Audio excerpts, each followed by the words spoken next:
So, Mary Poppins of Disinformation returns with new group to defend disinformation industry. Nina Jankowicz says criticism of disinformation researchers poses greatest threat to country. Greatest threat to country. Criticism of the disinformation researchers. So the people who told us that, like, for instance, lab leak theory was like something out of a comic book, or that the Hunter Biden laptop story was Russian disinformation or a Russian plot or something. The people who told us that can't be criticized because that would be a threat. That would be the greatest threat to the country. Isn't that interesting? Isn't it interesting that she thinks that? Let's see. So this was the crazy lady that, in fact, let's go here because I've got a video of her. You might remember her better from this. I think it's not too far down here. Here she is. This is the Mary Poppins of Disinformation. This is who was, briefly, the disinformation or misinformation czar for the Biden administration before it became too obviously ridiculous and they just got rid of it. But this is the person they chose. Let's see. And it turns out she's actually quite biased politically, if you can believe that. Laundering is really quite ferocious. It's when a huckster takes some lies and makes them sound precocious by saying them in Congress or a mainstream outlet. So disinformation's origins are slightly less atrocious. It's how you hide a little lie. It's how you hide a little lie. It's how you hide a little lie. When Rudy Giuliani shared bad intel from Ukraine, or when TikTok influencers say COVID can cause pain. They're laundering disinfo and we really should take note and not support their lies with our wallet, voice or vote. Oh, information laundering is really quite ferocious. It's when a huckster takes some lies and makes them sound precocious by saying them in Congress or a mainstream outlet. So disinformation's origin seems slightly less atrocious. So not at all deranged.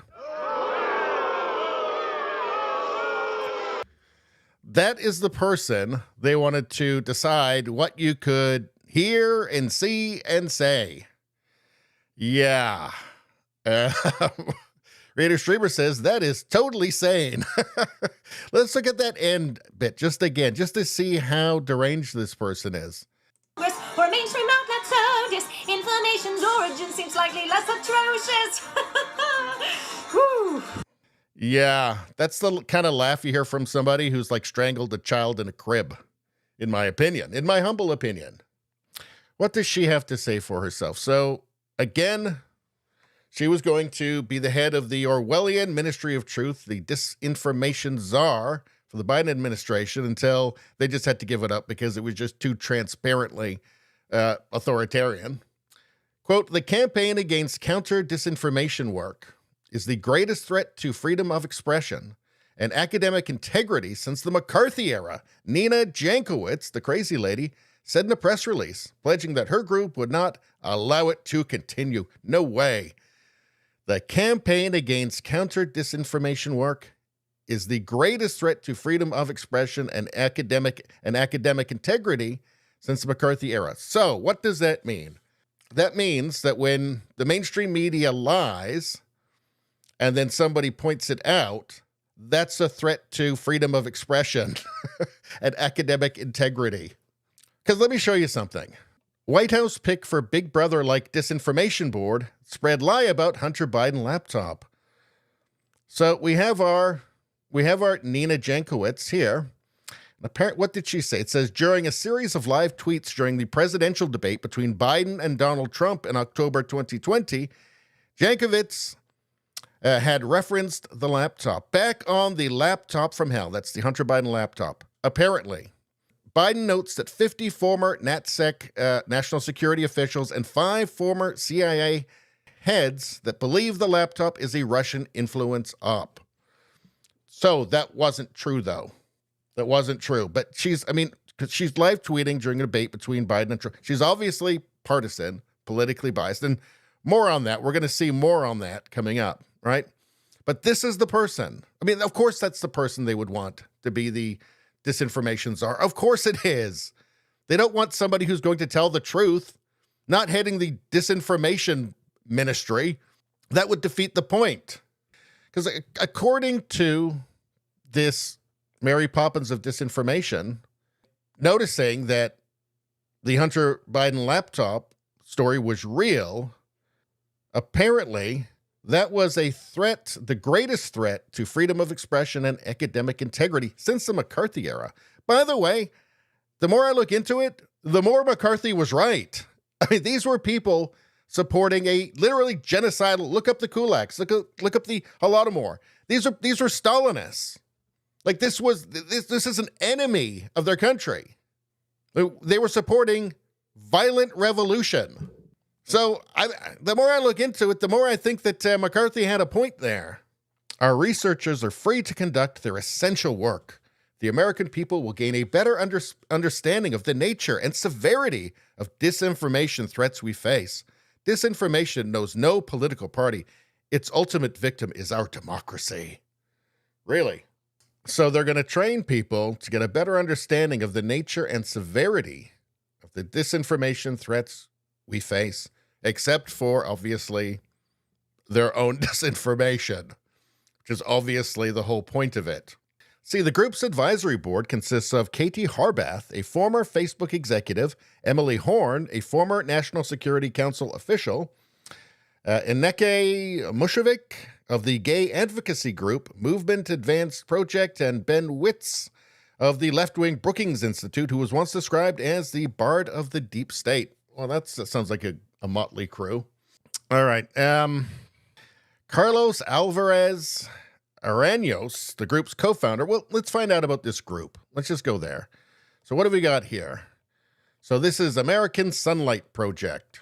So there's the Mary Poppins of misinformation or disinformation. So we already know about her, right? But what about this guy, Carlos Alvarez Araños?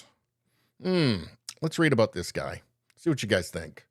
He is a globally renowned strategic communications professional who oversaw Project Democracy's organization-wide communications, media relations, and strategic communications campaign to protect the 2020 election. I wonder if that was that shadow campaign that Time Magazine published the article about. Interesting.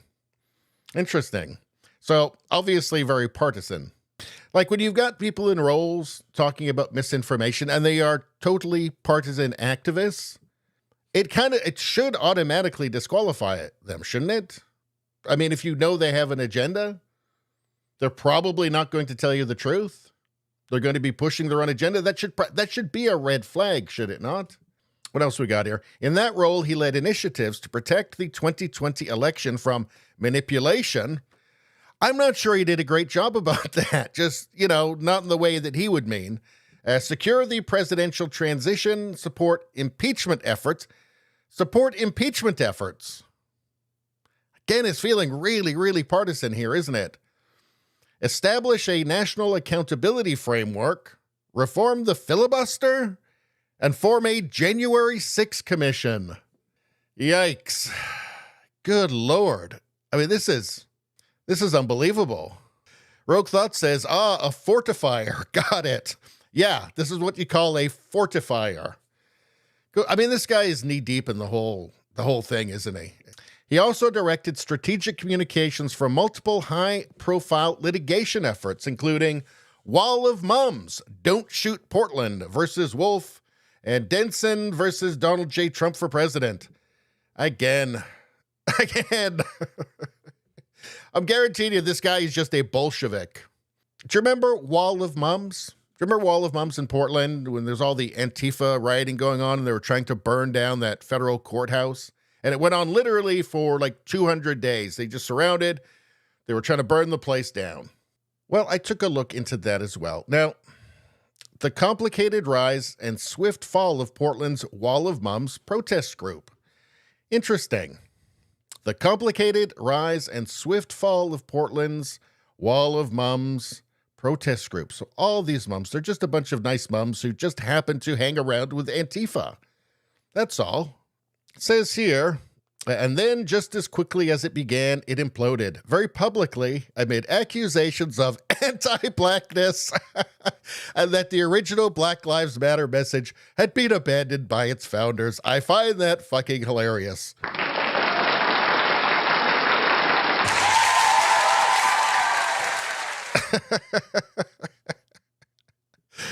So it turned out they were anti-black all along. All along. There's nothing the left likes to eat more than its own. Absolutely nothing. And they will just come up. I'm sure these are all loyal Marxists, right? But they love to denounce each other. It's most powerful and most enjoyable denouncing you can do, to denounce and destroy one of your own. But I took a little bit of a deeper look. So wall of mums. They're just a bunch of mums. They're just a bunch of justice and equity-minded mums. They're just like they're like your mom, right? Portland's wall of mums has been described by some journalists as, quote, a group of mainly white suburban mothers, but also, quote, includes those who are non-binary and people who consider themselves mothers. Uh-oh. So it's also people that are definitely not mothers. Now, the thing is, I mean, we find this person ridiculous, and it's obvious this is just a scam artist. This is a fraud, right? But this will be a resource for mainstream media. That's what it really exists for. So these will be the experts that CNN, MSNBC will go to. She will be contacted by the New York Times, by the Washington Post. That's how it's done. That's what she will be used for. She will be used as a resource for mainstream media to smear people. That's it. And smear she will. And just look at that face. Jesus.